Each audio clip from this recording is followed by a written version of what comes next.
Hello, AD. It's me, Nymphia Wind, your current reigning champion of season 16 of RuPaul's Drag Race. I'm gonna be your godmother for today, and we're gonna take you on a tour on the set of RuPaul's Drag Race. And here, in this maxi challenge, you're gonna have some behind-the-scenes scoop on where magic happens and where icons are born. Insert glitter on the hands.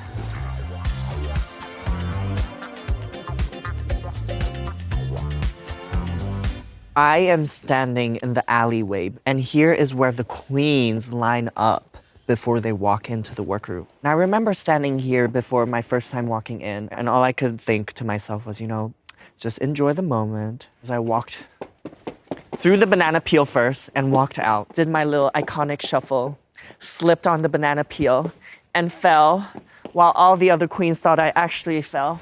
And here I was, created a iconic entrance, if I say so myself. Bananas. This workroom has created so many drag icons and has created so many memorable and iconic moments for queer people. Everyone gets their own little closet area to hang up all their life's work, their clothes. So these golden doors beside me, this is the Ru door, where Ru walks in and says, "Good morning. It's time for a new challenge." And also to note, ladies and gentlemen, this was the first time when you walk into the workroom that you would meet Ru. It's such a gag moment. Hello, hello, hello! Because you always see Mama Ru on TV for so long, and to actually see the doors open in real life and her walking down those stairs in her beautiful suit is such a moment to remember. Also in these workrooms, on the walls, you could see Mama Ru everywhere, because she is here to remind us how we must strive to be like Mama Ru. She already had her. I miss this so much. Welcome, squirrel friends. For the first time in Drag Race history, our incredible cast and crew will be giving you a gag-worthy behind-the-scenes tour. But please, be careful not to slip on the charisma, uniqueness, nerve, and talent. Because, baby, it's everywhere. Amen. And Mama Ru didn't tell everybody, but she secretly told me, Nymphia Wind. No, she would say Banana Queen. No, actually, correction. Banana Girl. Today's Maxi challenge for you is to give a tour with AD and don't f*** it up. This workroom is very synthetic, very over the top, almost surreal. There are not a lot of spaces in the real world that are this big with this many stage lights. I think it's really charming that they let them come in one by one because it is a little bit overwhelming just to be in this space that they have fantasized about being for such a long time. I remember walking in and seeing the whole space of the workroom. I said to myself, this workroom is actually massive. Because, on camera, you only see a side. There are spaces for you to walk around, prance, and just be yourself. And here, we are at the mirror, where you paint your face. This is where the girls kiki. This is where relationships are built. And these are the moments where vulnerability can really happen. I never got that much time with my dad after we made up and he saw what drag could be. Girl. Can we all give you a hug?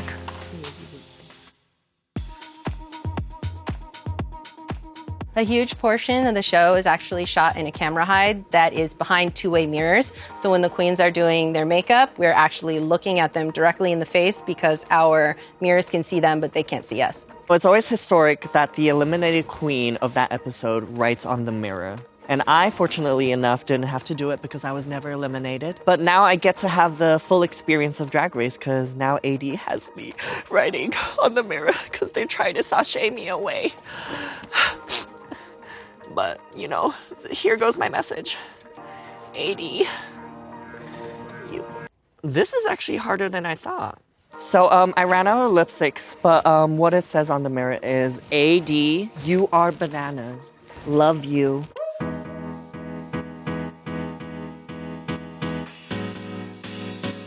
The inspirations for the show come from all sorts of places. Like we might need to design a tacky mansion, or we might need to design a park. But a lot of times we're always trying to figure out how to make it draggier. And that's probably a word that we use daily. It could be a basketball and somebody is like, can you make it draggy? And so I think the whole team has become accustomed to preparing themselves to make all of the props draggier. And that's probably something that doesn't exist on any other show. In Bruno's Golden Hopper are 11 balls with your names on them. Let's go. We're an art department. We do a lot of custom fabrication and we augment a lot of store-bought things. So we have an entire massive assortment of glitter and sparkly things, and there is no limit to what we can add glitter and sequins to. And most of the props that come through the space end up getting glitter at some point. We use a lot of hot colors. We use a lot of bright colors. We use a ton of sequins, and I don't think that's ever going to change. I think it's important that when the audience is flipping through the channels, that it's instantly recognizable. The show is actually really zany and pretty random. We have a massive assortment of strange props. We have all sorts of unconventional things that you would not think that you would need on a drag show, but with drag, anything goes. I don't know why we have so many traffic cones, and of course, dress forms, musical instruments, furniture, and more. Production design on Drag Race is really unique. I think in a lot of ways, our show resembles a sketch comedy show. And a lot of times if something could be funnier or it could be more witty, there are a lot of changes on the fly. We would have maybe about a week for any sort of big build. But once in a while, if Mama Ru really wants to see something happen, we're gonna have to take a hard turn and we're just gonna have to make it happen. The general prep time for a bigger episode is anywhere from a day to a week.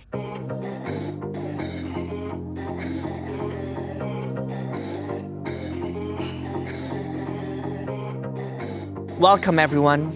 We are here at the Untucked Lounge, where everything comes untucked. Where all the drama happens, where everyone lets loose, take their shoes off, let their tights out. And we're here just chilling, lounging, kikiing, drinking, and most importantly, remembering the lip sync song. You know those moments in Untucked Lounge when you just see the people lounging and kikiing, drinking, and having a chat, and then behind you can see 2 queens or 3 on their little headphones. Just, practicing, because, no one wants to go home. I have to spill the beans.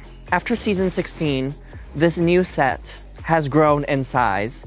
The Untucked Lounge has become way bigger, way more spacious. Our Untucked Lounge is pretty much entirely full of Easter eggs. We decorate it solely with scenery and props from previous episodes. We have this shiny mop, because who doesn't like gay shit? And the shade button is still here, but very unpressable. In the spirit of Untucked, we're gonna f shit up. Let's go.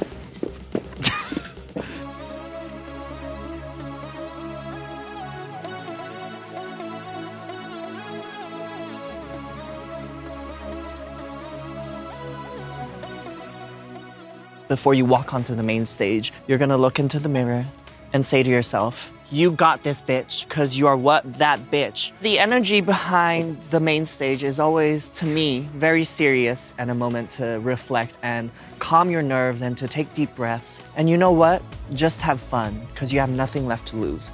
And then you would walk out, hit the main stage, and the rest is history!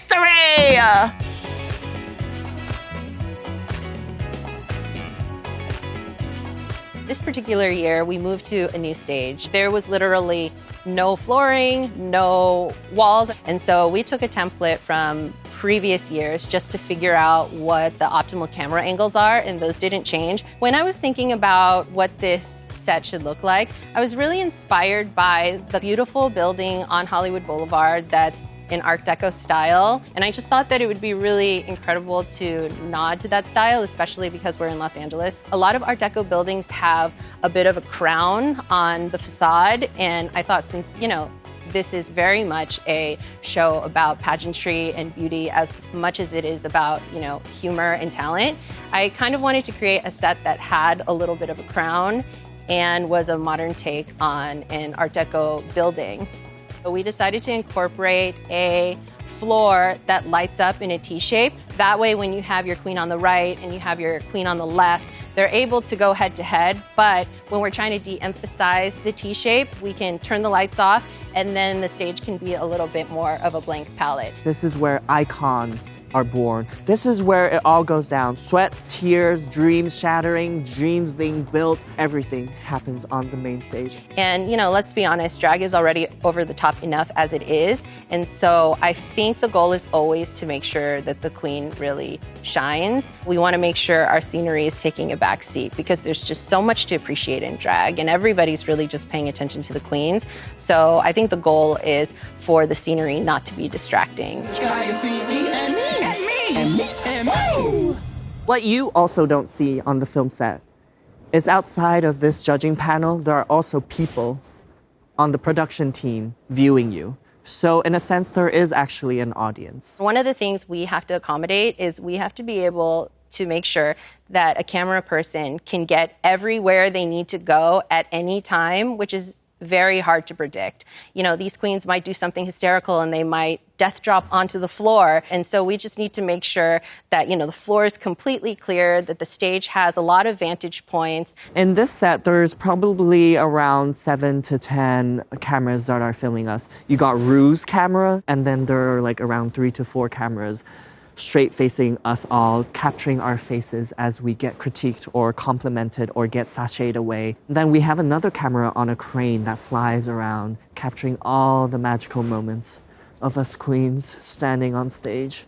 But before we go onto the main stage, we also have to walk from the workroom to the main stage. And that, sisters, is around a block and a half walk in this guiche. But Drag Race is very kind and they have prepared golf carts. But sometimes I just like to walk because I just want to accidentally stumble upon something that I'm not meant to see. One thing on set, whenever there's a queen walking, the production team, the PAs will scream, "Queen's walking! Queen's walking!" I am sitting on the bane of my existence. This is the judging panel, and I am in shock mode right now because I am seeing this whole set in a different lens, the lens of a judge. I feel very powerful. I am sorry, my dear, but you are up for elimination. Oh, I need to do the Ru laugh. Wow, that was a lip sync. Give it up for the lighting crew and all the production team.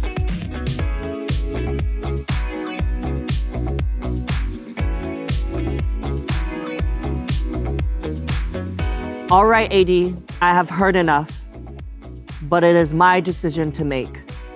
And unfortunately, it is time for you to sashay away. Goodbye. You will be missed. And remember, if you can't love yourself, how in the hell are you gonna love somebody else? Can I get an amen up in here?